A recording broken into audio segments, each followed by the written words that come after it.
မာကင်မှတ်ခဲ့တဲ့ဒီအလေကျော်နော်ဒီအလေမြင်းရလေးကိုမတို့ကတ်ကြီးတောက်ပါမယ်နော်ကတ်ကြီးလေးသူ့ရဲ့မာကင်ရ8နော် 8cm ဆိုတော့ 8cm လို့ခွဲလိုက်မယ်နော်ခွဲပြီးသွားပြီဆိုရင်အမတို့လေပင်မကုတ်ခင်မှာသူ့အရင်ကုတ်ပေးရမယ်နော်သူ့ကိုအရင်ကုတ်မယ်သူ့ကိုကုတ်ဖို့အတွက်ကအမတို့အဆွေသားလိုတယ်နော်အဆွေသားကိုဘယ်လောက်ယူထားမလဲဆိုတော့3.5အဲ့လောက်ညှက်လို့ရတယ်เนาะအဲ့တော့အဲ့နေရာမှာကိုကမြများကြီးเนาะနည်းနည်းကြီးစေခြင်းတယ်ပေါ့เนาะကိုမဲ့အပြားကိုအဲ့ဒါဆိုရင်တော့နည်းနည်းကြီးပေါ့เนาะဒါကတော့မှတော့ဘယ်လောက်ယူထားလဲဆိုတော့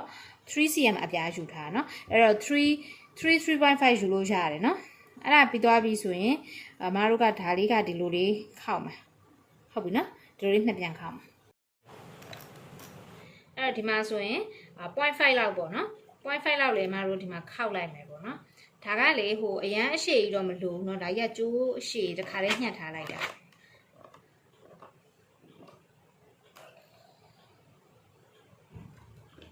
ဒီဘက်ကိုလည်းပြန်ခောက်မယ်เนาะ 0.5 လောက်ပေါ့เนาะပြောရမယ်ဆိုရင်တော့ကွယ်ဒါဒီကျိုးရဲ့ဟိုပါပေါ့တဝက်အနေထားကိုယူထားတာပေါ့ဒါဒီလိုပြန်ခောက်မယ်เนาะဒါကတော့သိမှာပါကျိုးပြားတွေချုပ်တဲ့အတိုင်းပဲเนาะကျိုးပြထည့်ရမယ်ခောက်တဲ့အခါမှာအတ္တပေါက်เนาะအတ္တပေါက်ကလေးခြံခောက်ပြီเนาะဒီမှာအတ္တပေါက်ကလေးခြံပြီးတော့ခောက်ပြီเนาะ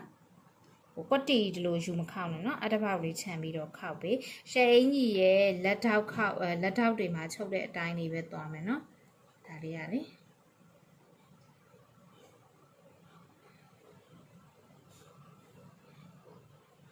ဆိုရင်ဒါကိုကွတ်မယ်เนาะအဲ့တော့သူ့ရဲ့ဒီအတ္တပေါက်ပေါ့เนาะအတ္တပေါက်ဒီအောက်ကိုခြံပြီးတော့ကြီးခဲ့တဲ့ဒီအပိုင်းเนาะအဲ့ဒီအပိုင်းကိုအောက်ဖက်မှာထားပြီးတော့ဒီလိုမျိုးကွတ်မယ်နော်ဒီလိုမျိုးလေးကွတ်မယ်ရမယ်နော်အဲ့တော့မှတော့နှစ်ဖက်လုံးဒီလိုအလှဖြစ်နေမှာပေါ့နော်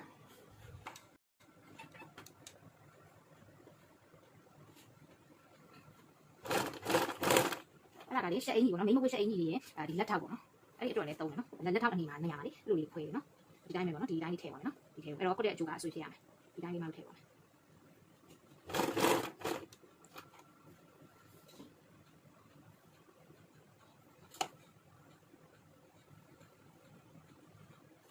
ဒီနေရာကြီးအားသူကကိုယ်ပြီးချုပ်ရမယ်နော်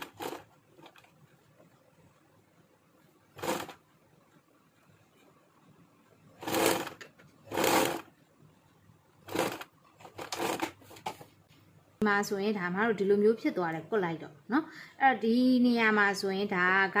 ဒီကိုယ်ပြီးတော့ဒီလိုကွတ်သွားတာပေါ့เนาะအဲ့တော့ဒီနေရာလေးကို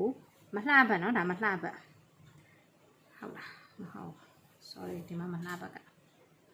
နော်ဒါကအတွင်ဒီဘက်ကမလှပတ်ပေါ့နော်ဒါအလှပတ်အဲ့တော့ဒီမှာဆိုရင်ကွာဒီနှစ်ခုကိုအညီကိုင်နော်ဒီနှစ်ခုကိုဒီလိုမျိုးအညီကိုင်မယ်နော်ဒီနှစ်ခုအညီကိုင်မယ်အညီကိုင်ပြီးသွားပြီဆိုရင်ဒီမှာခြုံနေတဲ့ဒီအပိုင်းလေးတွေ့လားဒီနှစ်ခုအညီကိုင်လိုက်နော်အညီကိုင်ပြီးဒီမှာခြုံနေတဲ့ဒီအပိုင်းလေးကိုမတို့ဒီလိုမျိုးလေးပေါ့နော်အဲ့တော့မှဒါနဲ့ဟိုဘက်ကဟိုဖြစ်မှာအဲ့နားလေးပိတ်သွားမှာနော်မောဟဟကြီးဖြစ်နေမယ်အဲ့တော့ဒီမှာဆိုရင်ကဒီလိုမျိုးပေါ့ဒီလိုလေးတုပ်လိုက်မယ်အဆောင်လေး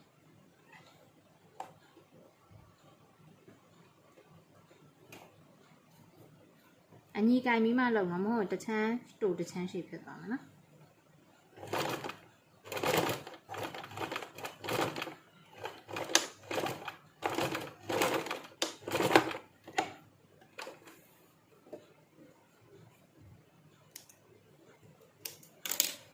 ဒီမှာတော့မဒီလိုလေးတုပ်လိုက်တယ်တုပ်လိုက်တဲ့အတွက်မတို့အလှဘက်မှာမြင်ရမယ့်အနေအထားလေးကဒီလိုလေး V ပုံစံလေးတွေ့လားနော်အဲ့တော့မှလှတာနော်အဲ့ဒါခါကြတော့အမတို့ဒီလိုပေါ့နော်အနောက်ဘက်မှာခွဲတာလေးတွေပေါ့နော်အနောက်ဘက်မှာဒီလိုမျိုးလေးခွဲတာမျိုးလေးじゃဒီလိုမျိုးလေးဖြစ်သွားမှာရမလားနော်အဲ့မှာအမတို့ကဒီမှာကျဲသီးလေးတက်မှာပေါ့ဟုတ်ပြီနော်ကျဲသီးလေးတက်မယ်ပေါ့ဒါရှယ်အင်ကြီးရဲ့ဒီမှာတော့ဒီလိုလေးဖြစ်သွားမယ်ရမယ်နော်ဒီမှာကျဲသီးလေးတက်မယ်